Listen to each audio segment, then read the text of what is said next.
Hello, wonderful children. You're welcome to mathematics class. Today we're looking at time. Time.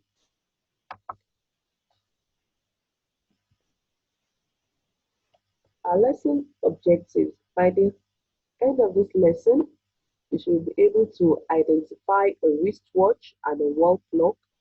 You should be able to describe when certain events take place, and you should be able to explain the need to keep to time.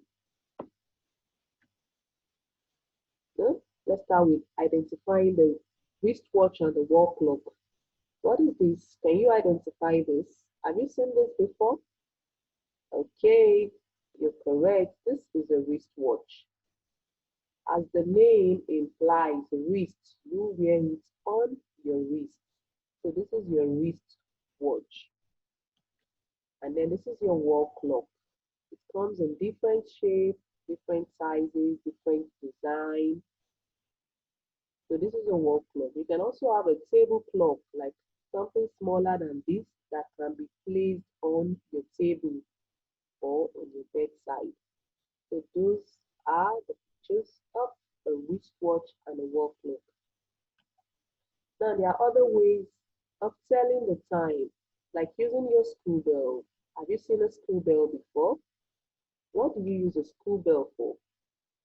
It is used to indicate the beginning or the end of an activity. For example, when it's time for assembly, the timekeeper rings the bell, isn't it? When it's end of a lesson, the timekeeper rings the bell. When it's time for break, the timekeeper rings the bell. When it's time to go home, the timekeeper rings the bell. So this is another way of telling time. For example, if you don't have a wristwatch or probably you don't have a wall clock in your class, if you hear the bell, you say, oh, it's 12 o'clock, it's time for break. You understand that? Or there's some bell that will tell you that, oh, it's time for assembly, let's go. And there are times that you know that, oh, it's time to go home, it's 2 o'clock, we can go home now. So the school bell can also be used to tell the time. Then we have the cock crow. Cock crow. Have you ever noticed just that so many of us, where we live now, we might not have access to cock. So maybe we might not know what a cock crow looks like. But if you live in a place where there are cocks around, you discover that in the morning you hear that sound, cuckoo. That is the cock crowing. And usually it crows very early in the morning, probably 4, 5. That is to tell you that it's morning, it's time to stand up.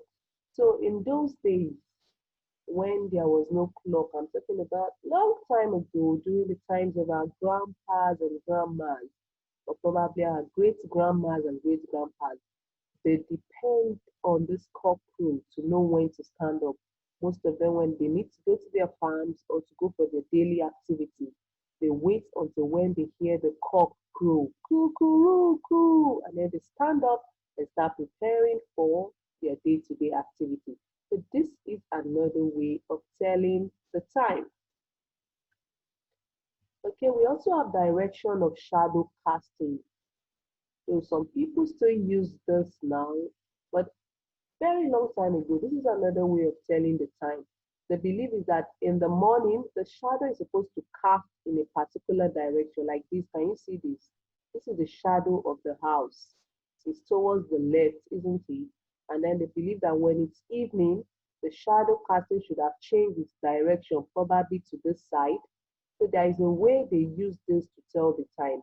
I remember that when I was younger, my grandma uses this. She just come out, look at the shadow and say, oh, it should be around 12 now. And by the time I check the time, I discover that truly it's 12. And then when it's evening, she'll say, oh, it should be around 4. I'll check the time and I'll discover that it's correct. So old people still use this as a way of telling the time. Okay, let's get some of the activities or some of the events that we do day to day. Okay, so this is morning. You can see what is this boy doing? He's yawning and stretching on the bed.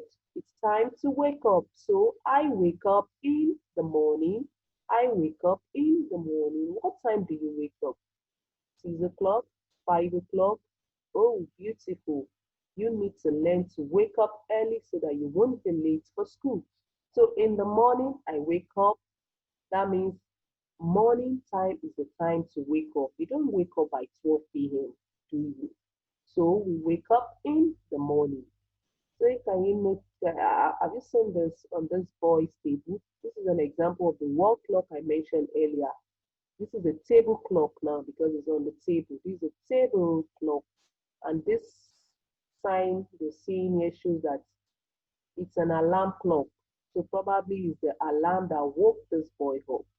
So some of us can do that. If you know you can't wake up on your own, you can set your clock. You can set an alarm clock such that it will ring or make some sound and wake you up for the day. A lot of our parents use this. They use the alarm probably on their phone or on the table clock to wake them up so that they won't be late for their work.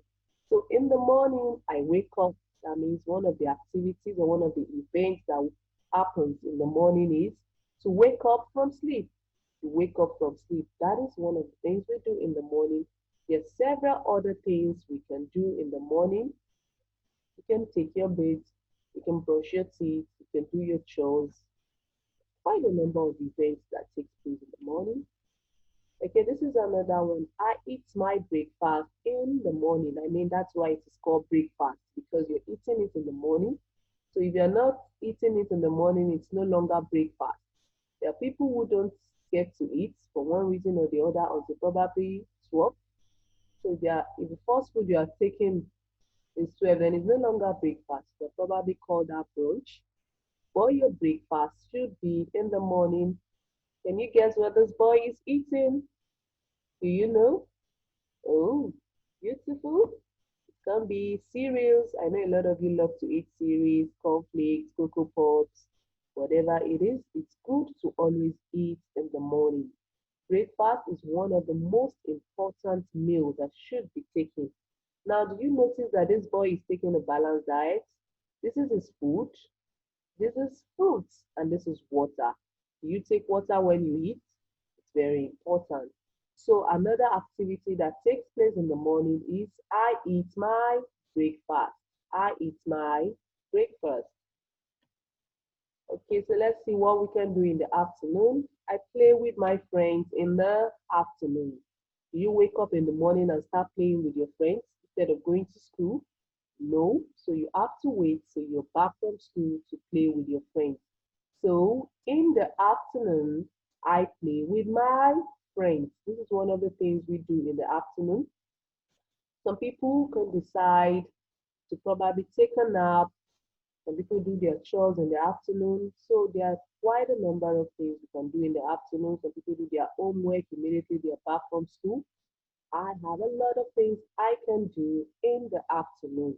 So take note, in the afternoon, I play with my friends. Okay, this is evening. Evening can be probably 4 p.m., 5 p.m., 6 p.m. That is evening. So what do? I watch television in the evening. I watch television in the evening. Do I put on the television by 6 o'clock or 7 o'clock and start watching instead of dressing up for school? No, I wait till the evening to watch television, and that should be after I have completed my homework. Don't leave your homework and start watching cartoon. No, no, no, no. It's good to finish your homework before watching the television.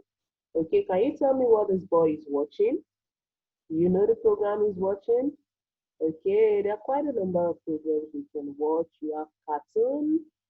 What else? You can watch news. There are a lot of kiddies programs that are here on television that you can watch. So in the evening, I watch television. And this is night. Can you see the stars? Can you see the moon? Can you see the cloud? This shows that it's time to sleep.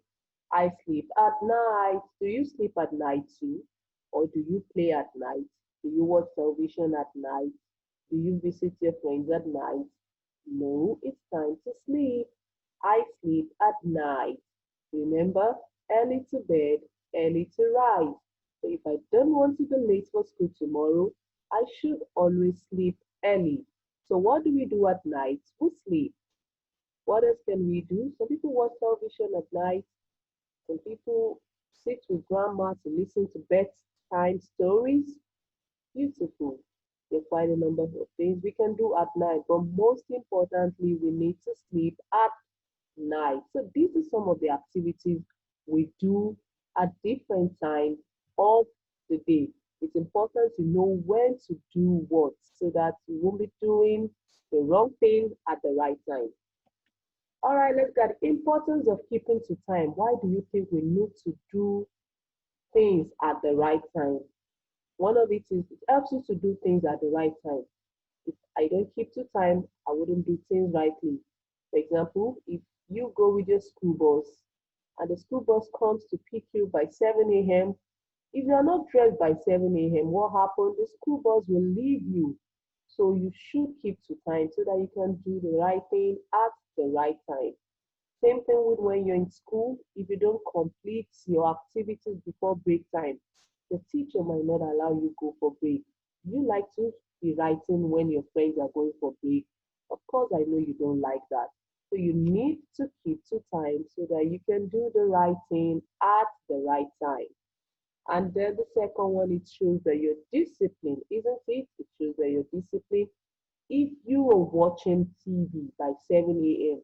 instead of dressing up for school, what does that tell me about you? It shows me that you don't like to do the right thing at the right time. And it shows that you're not disciplined. So if you want to show me that you're disciplined, you need to keep to time. If you're supposed to be in church by 8 o'clock and you're just dressing up by 9 o'clock, what does that tell me? It shows that you're not disciplined, isn't it? So keeping to time tells me that you are disciplined. And it also helps us to be focused. It helps us to be focused. If you keep to time, you can focus on what you're doing. So please, if you've not been keeping to time, it's time to keep to time. You need to learn to keep to time. And this is the right time to do that. If you know how to do things at the right time now that you're young, as you grow older, it will get better and it will be of great benefit to you. I'm sure you're going to start learning to keep to time. Oh, that's very beautiful. Okay, we've come to the end of the class. Have a nice day. Bye.